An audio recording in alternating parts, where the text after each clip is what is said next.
Here we go. Good evening. Welcome to Planning and Zoning Commission meeting for November the 6th, 2025. Our first order of business will be our public hearings, and we have two of them tonight. The first one will be amendment to Appendix A of Chapter 405 pertaining to the household living, manufactured, and mobile home parks. Amendment -143. Mr. Burks, you want to bring us up to speed, sir? Okay. As a preliminary matter for this public hearing, I will ask that the publication notice published in Warren County Record be made part of the record by reference. The city comprehensive plan and the city ordinances be made part of the record by reference. And the planning and zoning officer report be made part of the record by reference. This amendment to the Appendix A of Chapter 405, Category A, household living, specific use type, number 5, we're just adding the after manufacturer and/or and after mobile home park. So that's just those three were added to that section.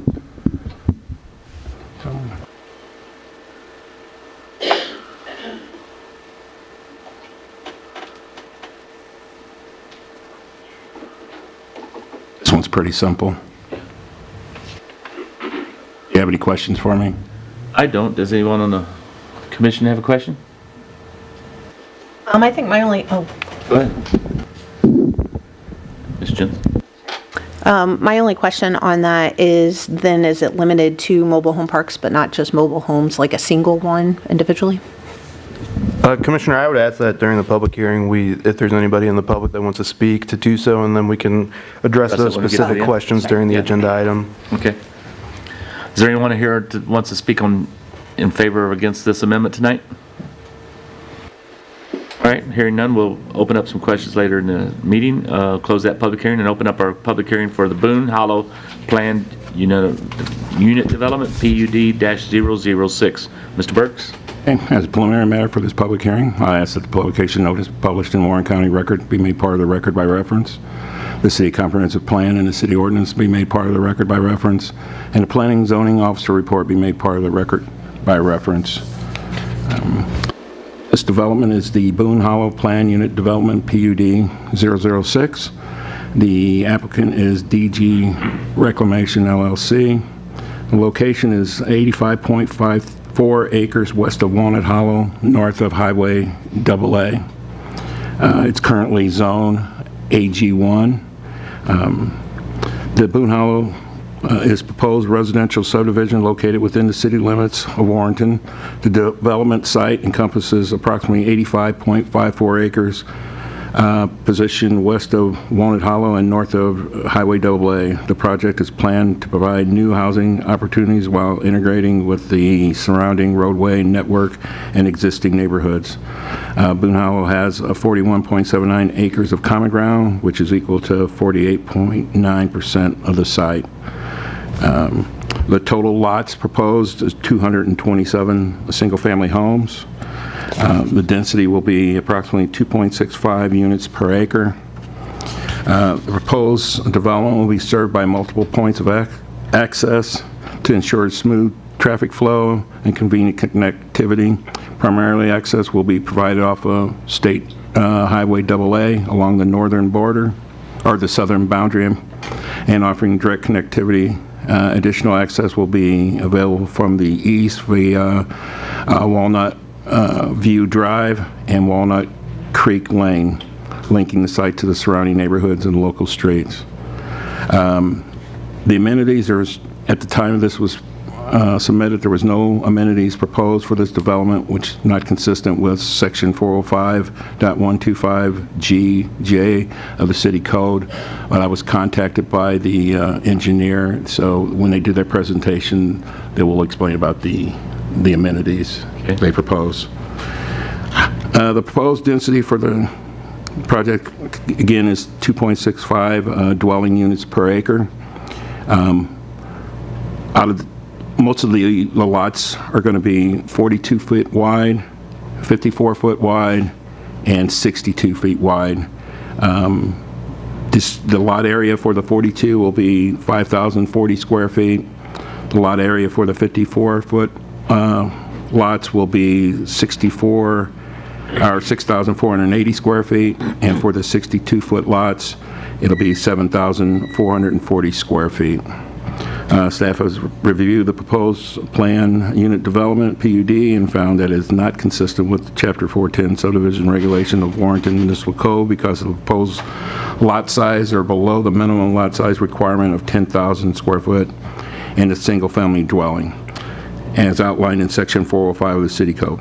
The proposal does not show any amenities per the 405.125. 3 amenities are required for this size. All items and notices have been provided and completed as required by state and local law. The applicant and engineer are here to answer any questions for you. All right, thank you. Anyone here to speak on or against the Boone Hollow Plan Unit development tonight? Step forward, state your name.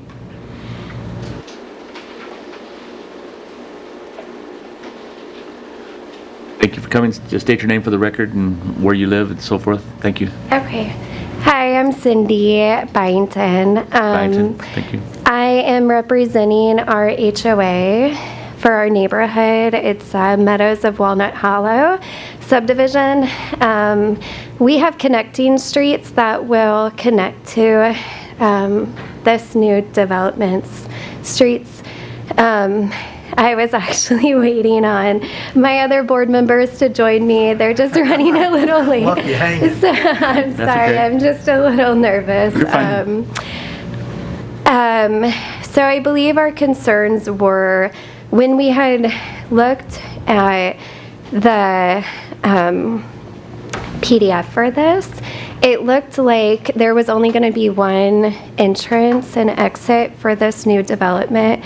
And our concerns for homeowners and neighbors would be that it looks like they're planning to add another 227 homes. And our neighborhood already has quite a few people that speed from the back of the neighborhood. We do have 2 entrances that work as entrance exits for our neighborhood. And so I believe that our concerns would be for safety, that this would increase more traffic and speeders to actually use our entrances and exits.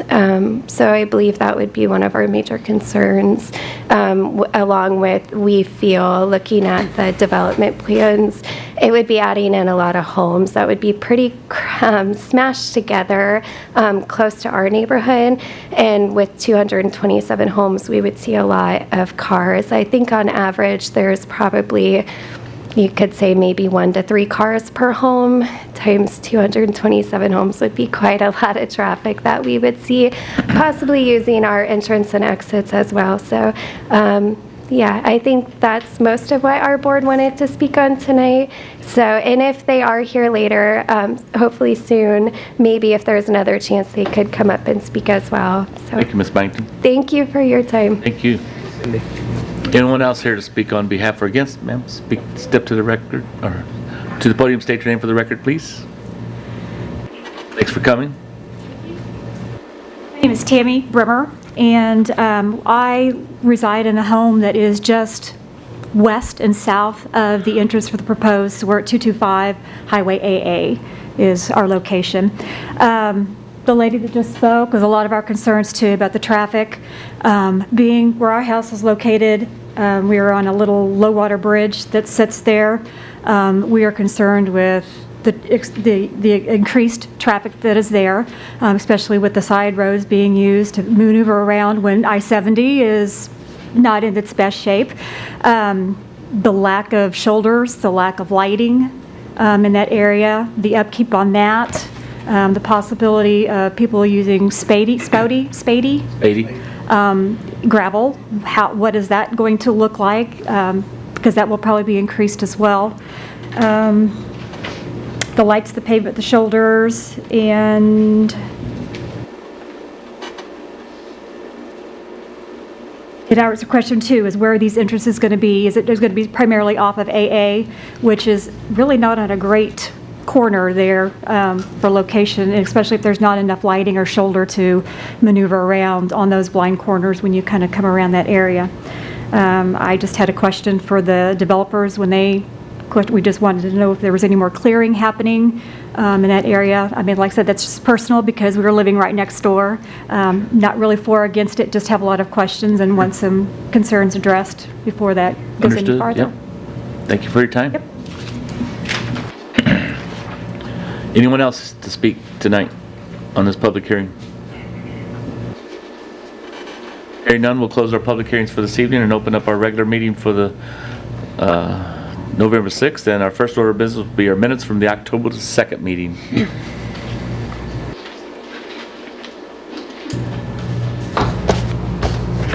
Anybody have any additions or comments or questions? Hearing none, we'll entertain a motion. I'll make a motion to accept the minutes as presented. Second that. Motion by Mr. Dieterman, second by Mr. Cooper to approve the minutes as submitted. Any other questions or comments? Roll call vote. Mr. Costello is absent. Mr. Cullum? Yes. Mr. Barton? Yes. Mr. Durbin is absent. Mr. Cooper? Yes. Mr. Detterman? Yes. Mr. Cornell? Yes. Ms. Jepson? Yes. Mr. Frederick? Abstain. And Ms. Tibbetts? Motion passes 6-0 with 2 abstentions and 2 absent. Next order of business will be our public comments for this evening. Just to remind each person that wants to step to the podium, state your name, your address, and reminder that you have 5 minutes to talk. So we'll open up the floor for any public comments. Thank you.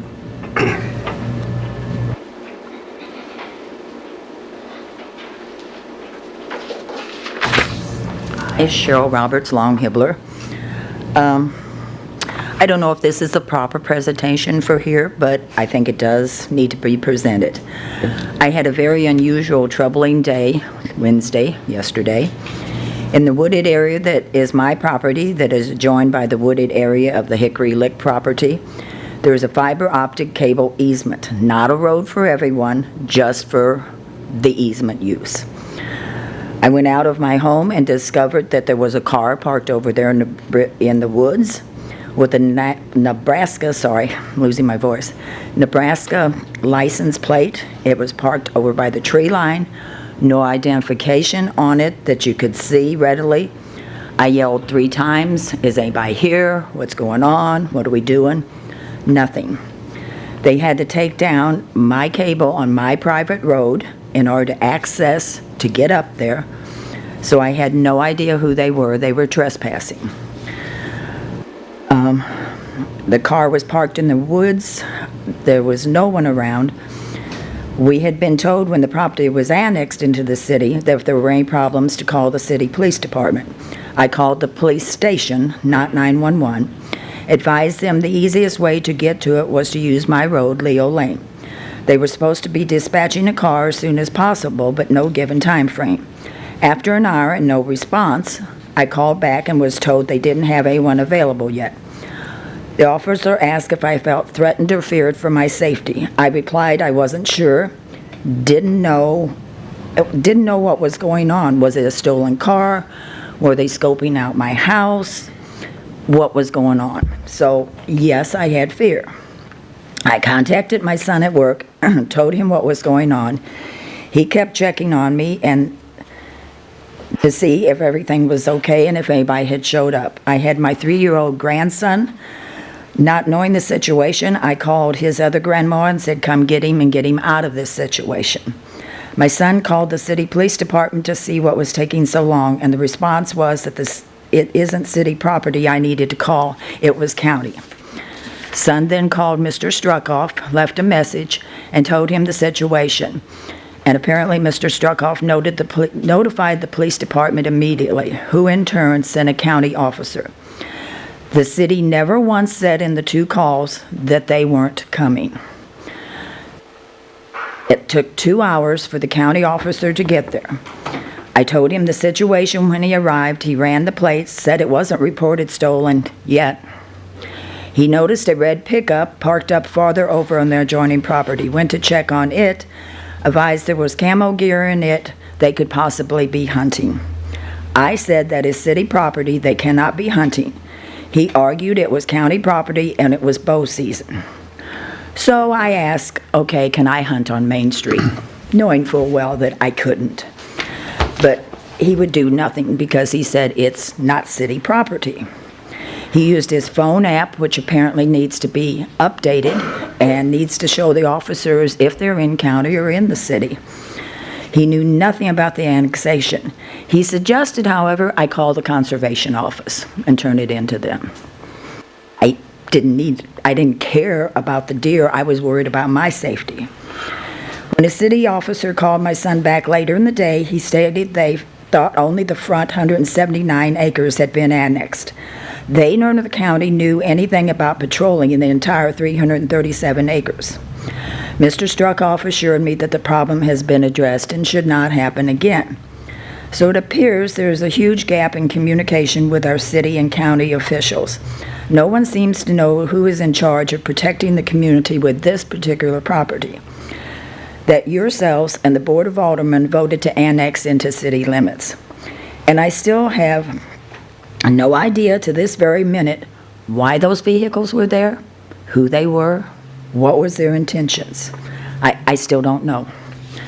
I spoke with Mr. Struckoff today, and he was very helpful with my concerns and explained a lot about the whole situation and assured me he has and will be doing more investigating to fix some of these types issues. I know that from now on, if there is a problem, I will call 911 or the non-emergency number, and dispatch can figure out whether it's city or county and hopefully arrive in a timely manner. Was I upset? Yes. I became fearful and frustrated with not getting assistance in a response time of 2 hours. So do I feel confident in being security on the property of a business going next to us? I really don't, but hopefully communications will change and we'll know who's supposed to be where. Thank you. Thank you. First of all, Mr. Struckoff, thank you for that.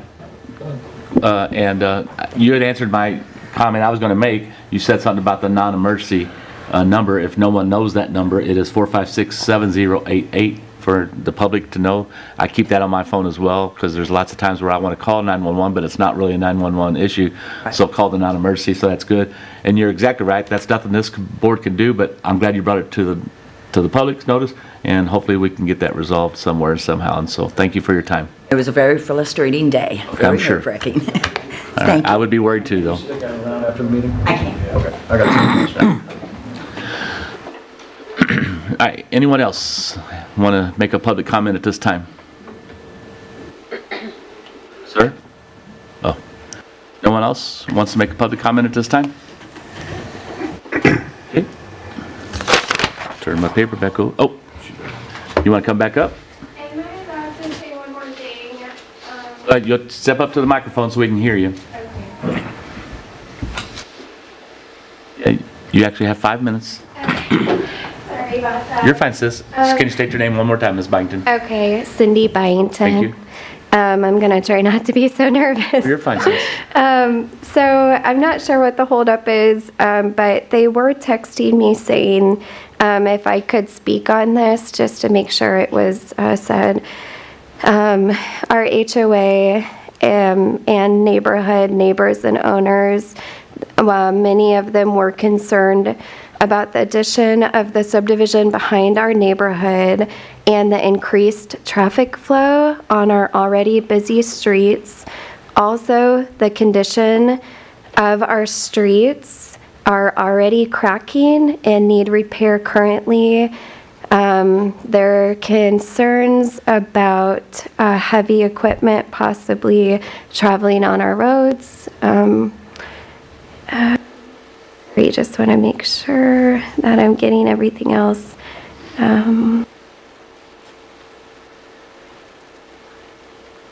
I think that's all so far. I will tell you that, so tonight, this board, we just make recommendations to the Board of Aldermen. Okay, So sure. there's always another chance to speak again, so Okay. tell your folks, your Okay. HOA, to to get together and make sure they're, make a presentation of that. And not only you, but you did a fantastic job, and thank you for bringing it to our notice, because we will be making recommendations tonight one way or the other. So we'll take your consideration, or your ideas into consideration. Thank you. Okay, thank you Thank so you, Ms. much. Byington. All right. Anyone else like to speak, have a public hearing, or public minute? Yep, public comment, step to the podium, state your name, sir, and you have 5 minutes, sir. I know you walked in late, so just got to get yourself gathered there. Hello, thank you, and sorry Thank for you, showing up You're late. fine. My name is Andrew Marks, and I actually live in the HOA subdivision that Cindy was just speaking of. Okay. And I essentially just wanted to second her notion. We actually live in the subdivision, right at the back of the subdivision where they're going to connect to the new part of the subdivision. And we have the same concerns. We don't want the extra traffic going through there. We don't really understand why they would need that, because they're already connected to AA. To come through our neighborhood would be, going the other direction for them. So anyway, you said you noted the concern. Since I'm here, I wanted to second the notion. Heck yeah. Thank you. Thank you, Ms. Marks. Any other public comments at this time? Hearing none, we'll move on to our next order of business, will be the amendment to Appendix A of Chapter 405 pertaining to household living, manufactured, and mobile home parks. Ms. Jensen, you had a comment or question? You can have the floor now. Okay, sorry about that earlier. that's fine. I'm still learning. Oh, yeah, you're fine.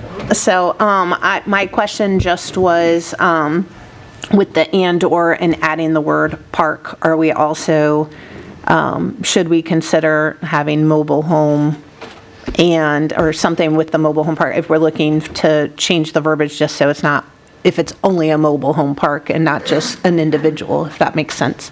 Right, so the reason for this amendment was when we did the previous zoning amendment, there was an issue in the transposition of the code language. So this is reverting it back to what it was previously, the the manufactured and/or mobile home park.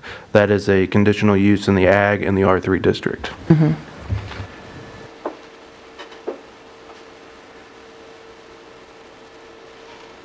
that answer your question, or did it make it more muddy? I mean, yeah. We can, You're, understand what I'm saying? I think you're inquiring, this limits to a mobile home park, but does not allow for an individual mobile home on a lot. Is that? Yeah. Correct. that's not allowed in the city. Correct. Correct. And even now, didn't we put new verbiage in there a while back that it can't be so old and so surface? Didn't we put some things like that in at one time? Talked about it. I'm not, It never did go through? We talked about that at one time, but that never. That never went through. I just remember that brought up that one time when we were trying to, I know Lakeview Estates is not in the city limits, but that's one thing that they're going to right now is outdating their old ones and putting brand new ones in. So, because we only have about, what do we have? Do we have two? Two main trailer parks? Yes. Since the third one? Because I lived in the third one down at Mobile Inn there where the theater is, or the Element Church is now. That was a nice, probably before your all's time when I lived there. But that was a very nice one. So, any other questions for this amendment? Go ahead, Mr. Frederick? Yeah, my concern is that a mobile home park would typically be classified as high-density residential, and that seems opposite of what we're looking for in ag. So my concern is, I don't even think that we should allow it conditionally in agricultural zoned property. I get it in R3, that makes sense, but the idea of agricultural land is for country living, so to speak, and a mobile home park is about as far from that as you get. Is there, what is your question on? My question is, can we remove the conditional use and exclude it completely from ag? You could make that as part of the recommendation. Recommendation.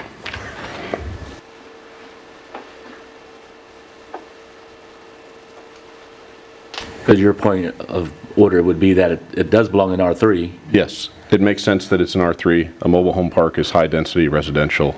It seems to be completely contrary to what agricultural zoning is for. And so to me, it doesn't seem to fit even conditionally in an agricultural zone. Were there any considerations or discussion about that, or we're just reverting back to what was there? This is prior? reverting back to what was there previously. I got you.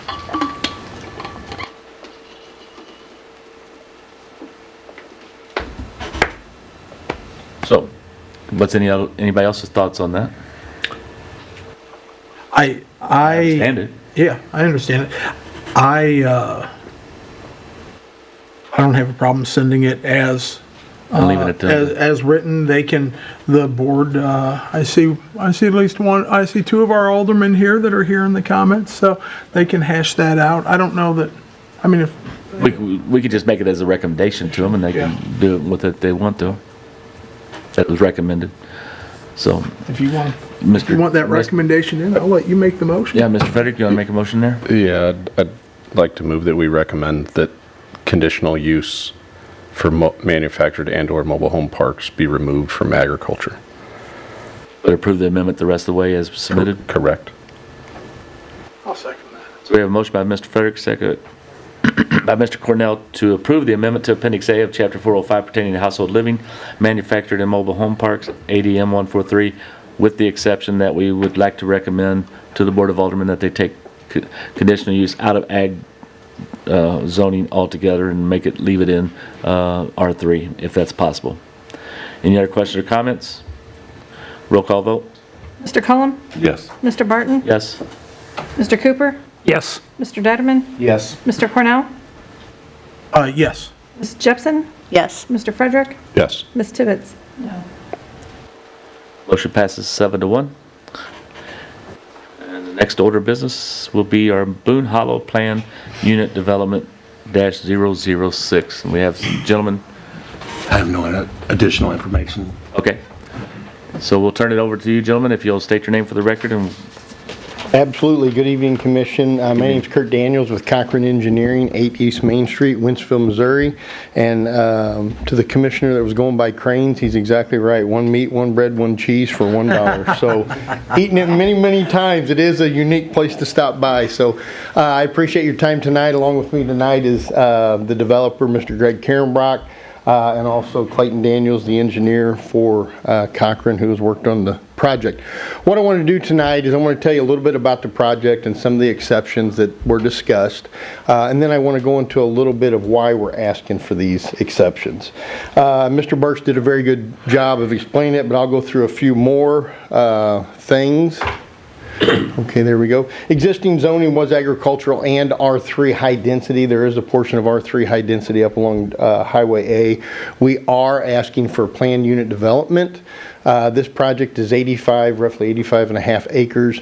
And of this ground, I'll show you where it is. We're roughly 48.9%, which is 42 acres of it will be common ground, green space, and such. We're asking for 227 lots, which is 2.65 lots per acre. The amenities we didn't show at the time, but we are planning to include them as a picnic area with picnic benches. We're talking about a 20 by 20 pavilion. It says barbecue pavilion. You can sit in there. You don't necessarily have to barbecue, but you can have it. And then the other one is just the open green space for access for whatever they may want. It's a substantial amount of that. The lots we're looking for, 25 of the lots would be 62 foot wide. 94 is 54, and 108 of the lots would be the 42 foot as we stated.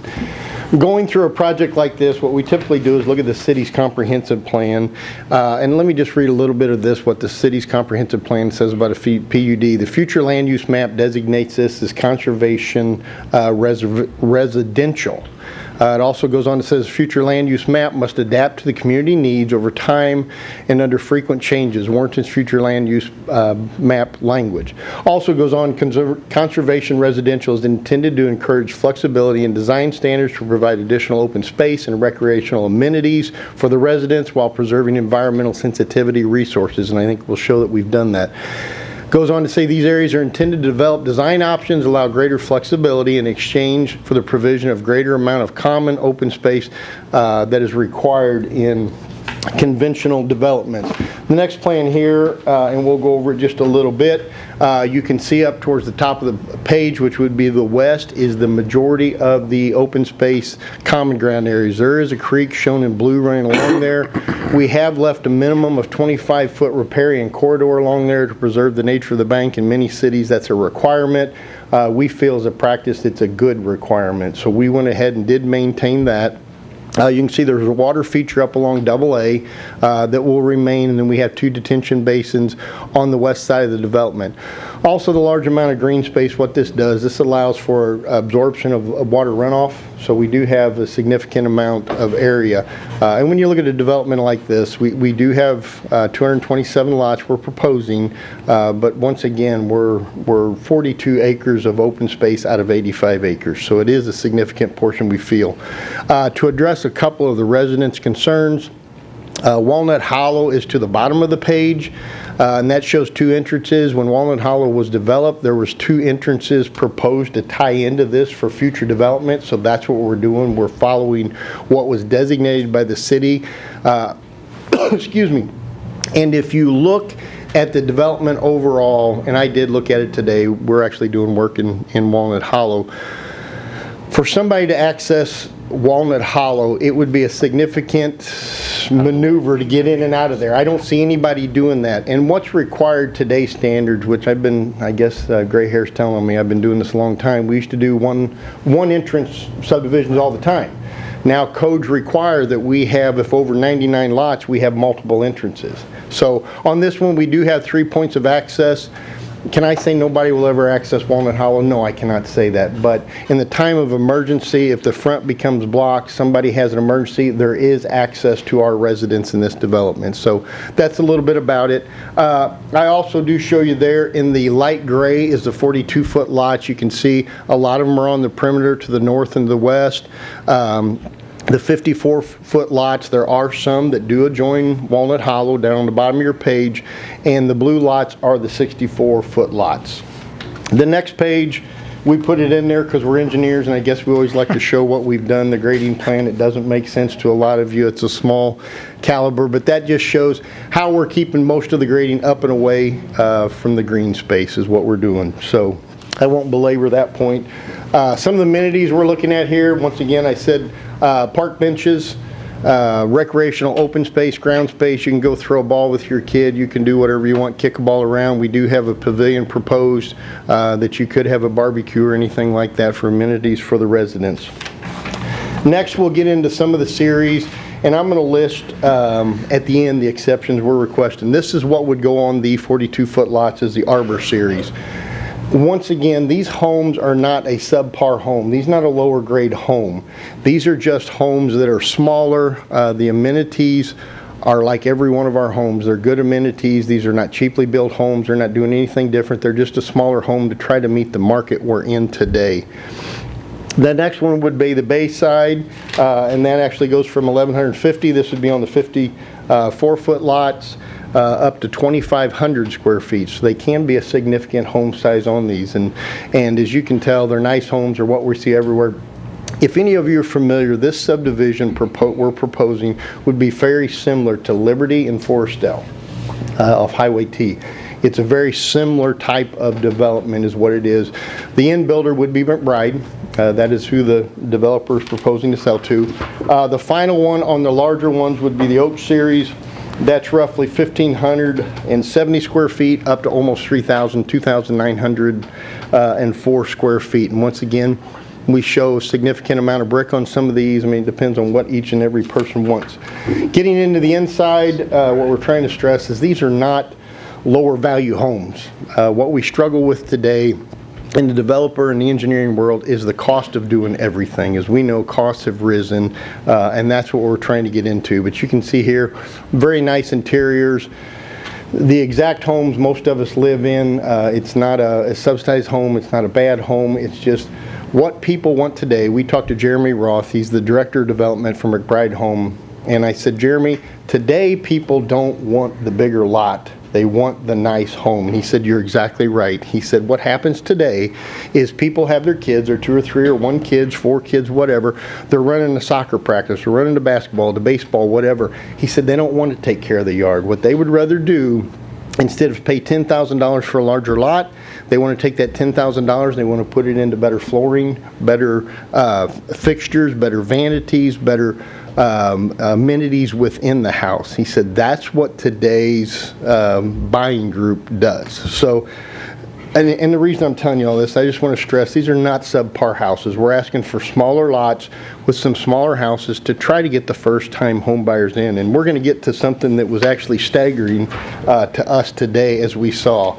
The exceptions we are asking for is a minimum lot size would be down to 5,040 square feet. Your minimum is 10. Minimum lot width is 42. Your minimum is 70. Front setback, you're 30. Excuse me. We're asking for 25. And what that does reduce the cost of the overall development. We do have sanitary. We have water lines that have to extend. And each foot that we can bring that back into development, it helps the overall cost of the development. Minimum building size, we would request down to 1,020 to try to get this into the market that we're looking. This was a staggering part. I'm an engineer. I'm not an analyst, but this is something we found today. And let me read this for you. It says America's, and this was in the Business Insider, America's first-time home buyers are disappearing. I can't read, it's too far away. But it says people are jumping into the housing market later than ever. Welcome to the age of the geriatric homebuyer. So it's staggering that if someone makes $100,000 today, or a combined income of $100,000, and you buy the 42-foot lots, the minimum house price would be the low 200s up to the high 200s. The 54s would be the 200s to low 300s, or excuse me, the 300s to high 300s, and the 64s would be the 300 to the mid 400s. So once again, these are not cheap homes. These are nice homes. They're just on a smaller lot. But if an individual or a couple today makes $100,000, and if you look at buying a $300,000 house, you're going to put your 20% down, so you're going to be at $240,000. That cost for your mortgage is somewhere in the neighborhood of $2,000. Well, if you look at that and you're bringing in roughly $2,000 a week, $8,000 a month, and you have a couple car payments, you start to eat up a lot, and that's the lower end of these homes. And that's part of what the first-time home buyers are struggling with. In 1991, the first-time home buyers were 28 years old. 2022, they were 36 years old. First-time home buyers in 24 were 38. First-time home buyers in 25 are 40 years old. That's your first-time home buyers today in the market we're in. Some of the target customers we're looking at are some of your first responders. You know, if you have a teacher that comes here, he or she is a recent graduate. What do they do? How do they move into this area? I read an article of a place, Dillon, Montana, out west, and they're actually requesting the state of Montana to subsidize some housing, to give them some grants so that they can build homes for teachers in Dillon, Montana, because there is nowhere else that these teachers can afford to live. They're getting them for a short amount of time and they're losing. So I am a Warren County resident, so you know, the police, the teachers and all that is important to us, but the firefighters and all that, where do they go? How do they live in a community? With that, the question and answer period, I'm glad to answer any questions you have. But once again, on the homeowners' concerns, as far as construction traffic, I can guarantee you no construction traffic is going through Walnut Hollow to get to this site. Mr. Karenbrock's here. He'll be doing all the heavy construction. And if he took a tractor trailer through there to access this site, I would be absolutely astonished. And I think he can nod his head yes that no construction traffic will go through there. As far as traffic concerns, it will raise the traffic. There's no doubt. I mean, we're in a growing area. It is going to raise. We've looked at the entrance on the Highway AA. We feel very confident. There is good site visibility, and ingress and egress off that will be fine. We don't want anybody hurt. We don't want anybody in a situation, but we do feel this will be a site that can be accessed well and safe in this area. And I'm trying to see if there was anything else. Yeah, I think I've answered most of, or tried to address most of their concerns about the traffic or access into their site. But once again, if there's any questions, I will be glad to answer them. know there's going to be questions. Yes. Because I'm in the minority up here.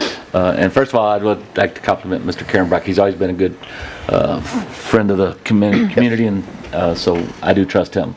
Go. Me? Yeah. Don't you have no- questions? I got some. I know. I'm going to let turn loose. Okay, so you said that your starting price was in the low 200,000. Yes. And then all the way at the upper end of the. 450. The 450. For mid-400s, let me say. Mid 400, and that's your starting price.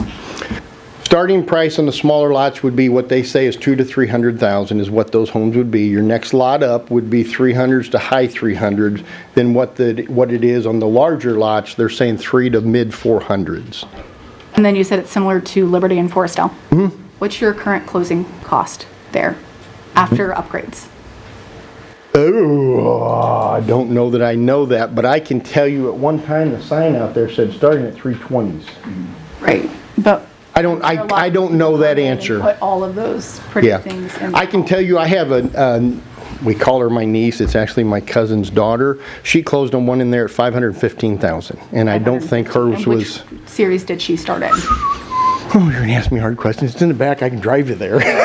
I don't know your answer, I apologize, but we would be glad to get that answer and provide it for the commission. I don't know.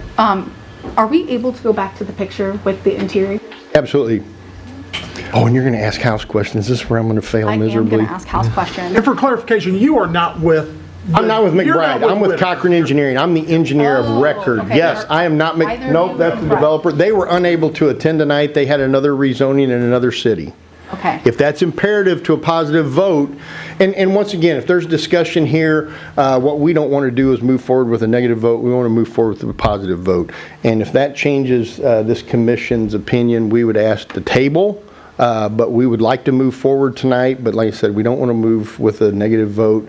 If it's your opinion that this would be negative, we would be glad to bring them back next month and answer those questions, but. I think my biggest concern is that looking at these interiors, every single one of these is upgraded features. Okay. I could probably say they're all, because most of them don't start with that luxury carpet or the LVT tile that's in here. They start with sheet vinyl. The lights look upgraded. The showers are definitely upgraded. Those don't look like standard finishes that come in a building. My concern was it was all white and I have 2 dogs. I'm like, how do you keep I mean, that that as clean? well. But because I don't of have a this, clue. when we talk about the Sure. affordability of this project, these numbers, they start great. Mm-hmm. But what are we closing those houses at? What are we anticipating that homeowners are actually going to spend once they get in those homes? I'm going to talk probably where I shouldn't, but I can almost tell you, doing this for 33 years now, and all the developments we've designed, there's not going to be a $200,000 house in this subdivision. Most of them are going to be in the high 200s starting, and they're going to push to 400s. I know the one Liberty, they changed their sign multiple times, but the last time I remember, I'm going from memory, I'm not the home builder, was starting at 320s. Like I said, my relative closed at 515. So most of them do push the limits on what they can want, but to answer the exact questions, I can't. I don't want to sit here and guarantee you any of this because I'm talking from generalities that I've seen over the years. And McBride is going to do the whole project? Is that what your plan is? Yes, yes. 'Cause I've seen a lot of them now that you're starting to see multi-builders in the same project, so. McBride is a builder that needs a significant amount of lots, and this is one that they are excited about. They have a need for it. I know with a favorable recommendation, Clayton is going to be burning the midnight oil because these are lots they need. They have one in Truesdale right now, and they're going through how many a week or a month? They're digging 1 basement a week, the one in Truesdale. So this is a need they have, and they're excited about it. So we don't see McBride sharing with anybody else. We see Right. they're going to sell to McBride. So density is very much a concern. And just looking at the numbers as we're going down it, that raises a concern, and the variation that's requested is a concern. And then when you actually see the map, it's like, oh my. So, and I think I know where Ms. Tibbetts was going with this also. And I'm going to come back to one of your comments that people don't want to put $10,000 in a lot. They'd rather take that $10,000 and put it in the home. This is not a goal or a target for more affordable housing. You're talking this development? Yes. McBride feels it is. Now, once again, I'm not I the understand. expert to I talk won't hold about you to that. Sure, McBride's, sure. yeah. But From my standpoint, there's two sticking points I have with this concept of more affordable housing. It's not more affordable if we save $10,000 to put $10,000 more in. The other is when these homes are built, they're going to be marketed and priced to what the market will bear. I would agree. And I want to be clear. McBride is in the business to sell homes to make money and a profit. And there's nothing wrong with that. I do have concerns though when we get this dense. And although I understand we're only developing half of the property,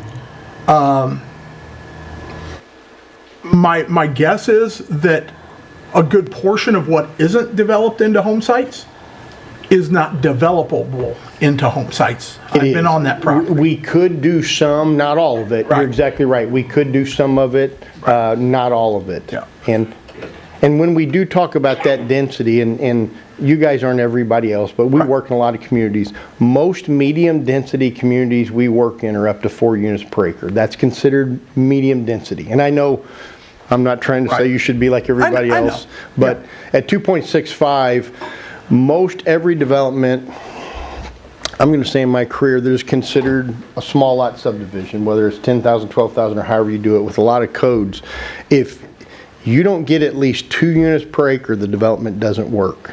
Very few developments, unless you go to a higher density, even Wentzville's 4 units per acre for medium density. It's very hard to get in the 3s with all the requirements they have. So as 2.65 looks like a lot, and as we get back to the area that's developed, the houses are tighter in a given area, but the amount of green space that's left out there is why we've shoved them into the area. Right. But, and I think the more accurate way to look at this, and I'm not discounting the value of the green space. I'd rather see it more mixed in, but I understand you deal with the topography that you have. But it looks like we're actually developing homes on, if you're leaving 42. Yeah, 42. We're going to develop homes on 43.75 acres, 227 homes. That comes out to 5.188 homes per acre that we're developing. We're developing, Yeah. and you're exactly right. And I'm not saying that I would be on board with this, but my thought process on a PUD, I'm sorry, I'm No, you're fine. talking a lot. No, you're fine. My thought process on a PUD is to allow for something unique, that the development we're going to make is going to be attractive, and it's unique in feature, whether it is a mix of home and business, whether it's, hey, we need smaller lots because we're going to put in a small community amphitheater or tennis courts or something along those lines. So I don't think that, again, I feel like we're getting back into a situation where we're utilizing the PUD to cram more lots in. I would at least hope to see the variation be, we want half of the lots to be smaller because we're going to have some 15,000 square foot lots. Yes. And kind of balance it out that way. So, and again, I don't even know that gets my support. I know this doesn't. I'm not concerned about let me be clear.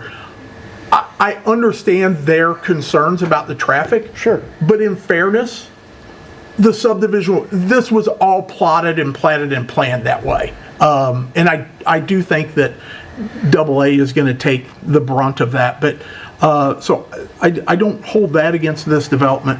But that density is just not something that I could So get on if, board if with. we were to work on a plan, like I said, our goal is to go to the Board of Aldermen with a favorable recommendation. So if the decision is tonight, I mean, to table, if we don't think we have support of yours, we're willing to go back and work with it. This is what we would like to see. And I guess in the conversation tonight, is there a mixture or a density that you would like to see? Now, in doing this, we're going to eat up some of our common ground, some of our common space. I mean, that's just what we have to do to make it a viable, economical, because let's face facts, we all have a job, we're there to make some money. And but they always say pigs get fat and hogs get slaughtered. So we don't want to get slaughtered, but we want to have a good development for the community.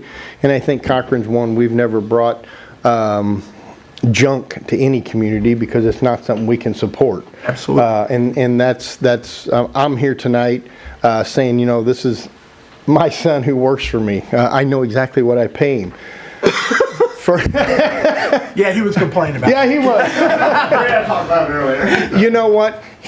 When he's had a house now, fortunately to one of our builders was very compassionate on him. He couldn't afford a $300,000 house. I mean, as a young man by himself, he could not afford that. And you look at a development like this, for a first-time home buyer, you know, a 42-foot lot starting out in the 200s, if he went to he could afford that. That's something he could do without breaking the bank. And so that's some of what we're looking at. When you look at the median first-time home buyers, 40, oh my word. I've got one more comment, and then I'm going to shut up until, yeah, I probably won't. Until you But have something else. one more comment. I understand that it is not advantageous or fair to the developers to try and hit a moving target, right? The PUD, the benefit is it's got all this flexibility. The downside is who can define what it is? Sure. And you're kind of throwing that out there. Tell us kind of what we're looking for. I don't think we can necessarily define that. And I think what makes it more of a challenge is we're an advisory panel. Sure. Look back to last month. This board passed 7-2 in favor of that one, and it was defeated 6-0 at the Board of Aldermen. So I think that probably, I don't know how you get to that so that you're not eating up all of the development fees and engineering. That is a horrible position to be in. I just don't know what the solution is. So, Is there opinions from the other committee? So you two are the negative votes. Okay, come on. negative. We like to call it realism. So I would say, and I think the consensus was, and kind of what John touched on with the PUD, is the allowance is there for the right opportunity, but not just for the builder to make more money. That's not why the PUD is there. Sure, So absolutely. if somebody were to come to us and say, like, I loved when I saw just one car garage kind of starter home, like, we need that in our community, but what we need is for that price point then to the ending of that house to be $200 or $225, not $350,000 for a one car garage on sure. half the size lot that we allow. Yeah. Like that's, And that's something we could do is discuss with McBride and come back with you and see what that closing cost on the 42-foot lots I think would that's be. my biggest concern is Sure. how do we actually make these affordable? Sure, A starting price is not the same thing as a closing price. sure. And I don't want people to walk into that sales office with their hopes up. Sure, and they find do. out They absolutely cannot afford it. Cannot afford it. Let me, My other concern is that I know that you said that most people want a large house and a small lot. Mm-hmm. That's not this community. We hear resoundingly that the people in this community love that it's a rural community. Sure. And they love their yards. They don't want to lose that.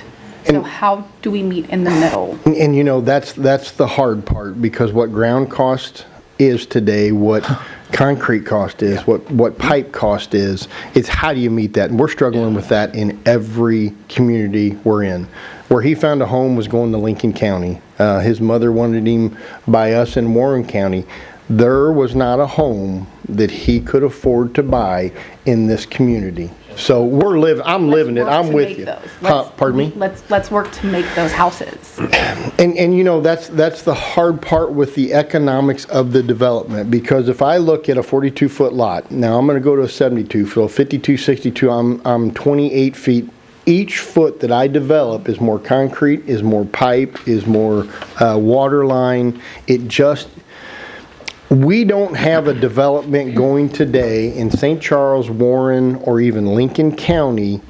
His house right now, starting in Lincoln County 2 years later, is $350,000 is what it is. And I wish I had that answer, because if I had that answer and could do that, I would have all the work I could possibly get. But that's the hard part, is how do you do that today? And I understand it. I'm not arguing with anything anybody's saying. Sure. We're trying to explain our predicament that we come into as the engineers for the developers who are in it to make a profit. Sure. We all are. How do we do that? And I'd like to see that, you showed some pictures of the amenities there.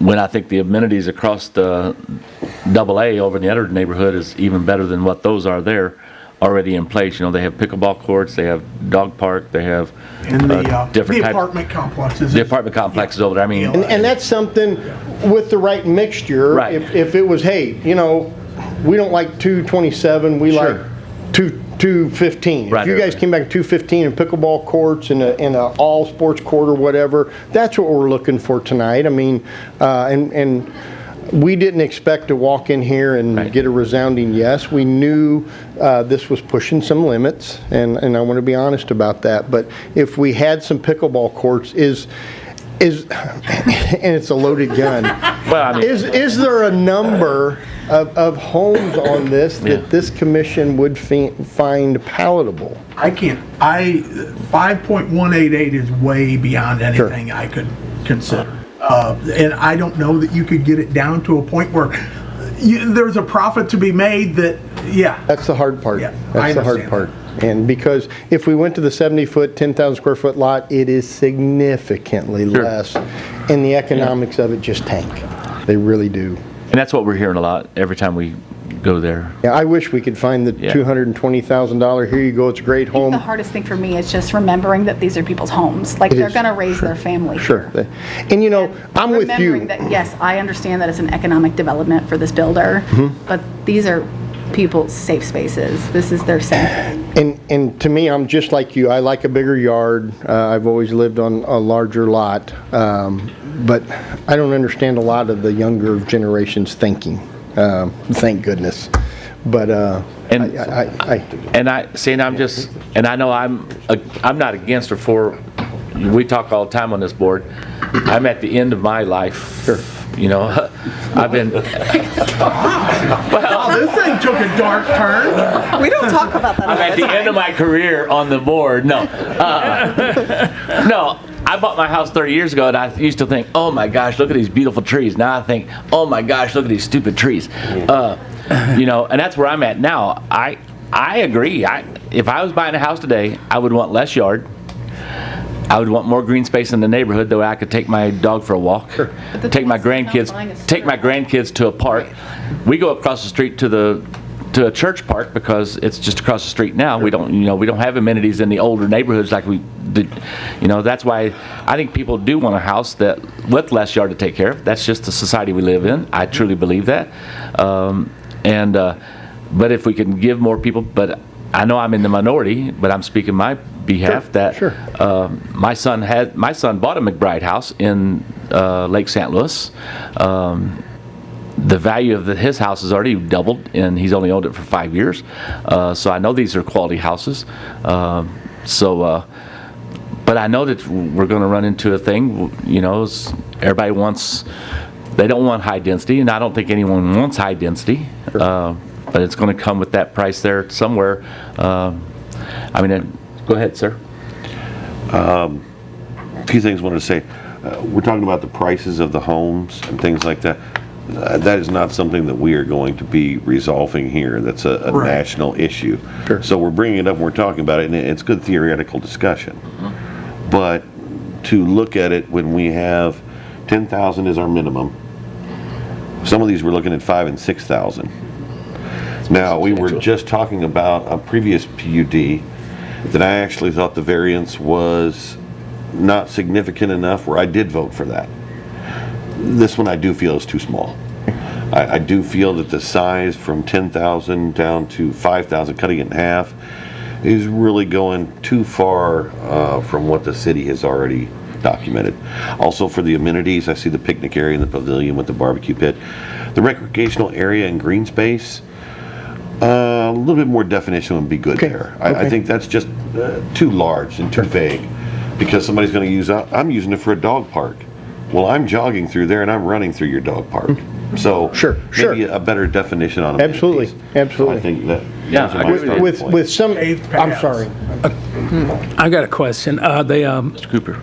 About the roads. Is there any other options for those roads to get you out to AA? There really isn't. With the limited access point, we would have access points too close together to what we would call safe on Highway AA.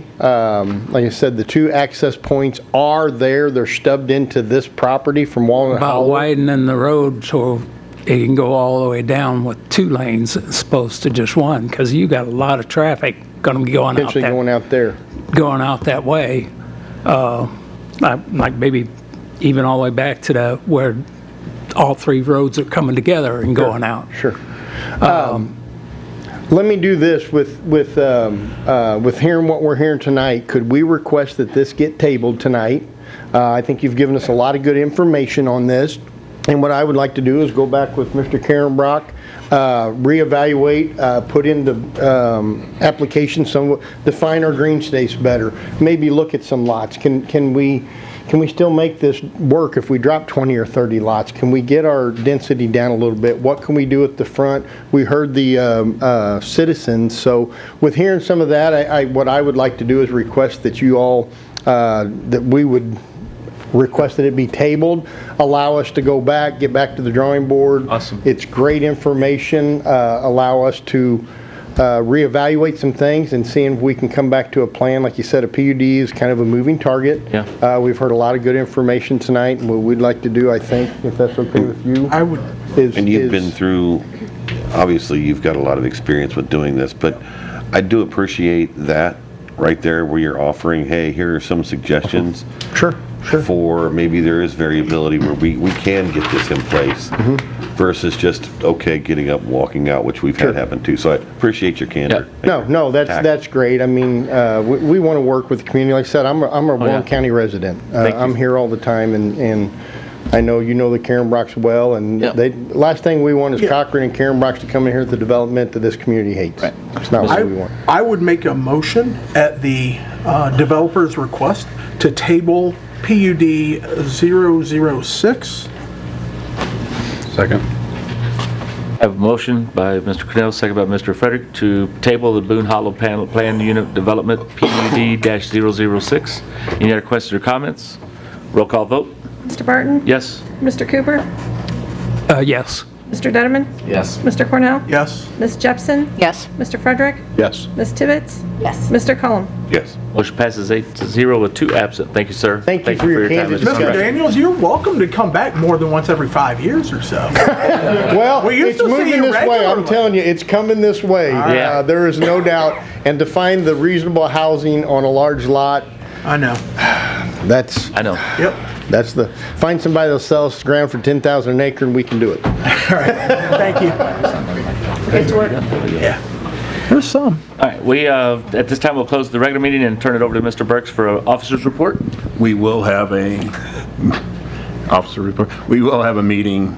That's what it next month. says. We will have a December meeting, you said? Yes. Yes, we will. We have items for the agenda. Nothing else for the good of the group? December 6th. That's it. No?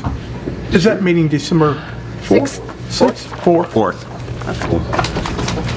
Any other questions or comments? Anything for the good of the group? Entertain a motion to adjourn? Motion to adjourn? Second. All in favor, say aye. Aye. Thank you for coming out.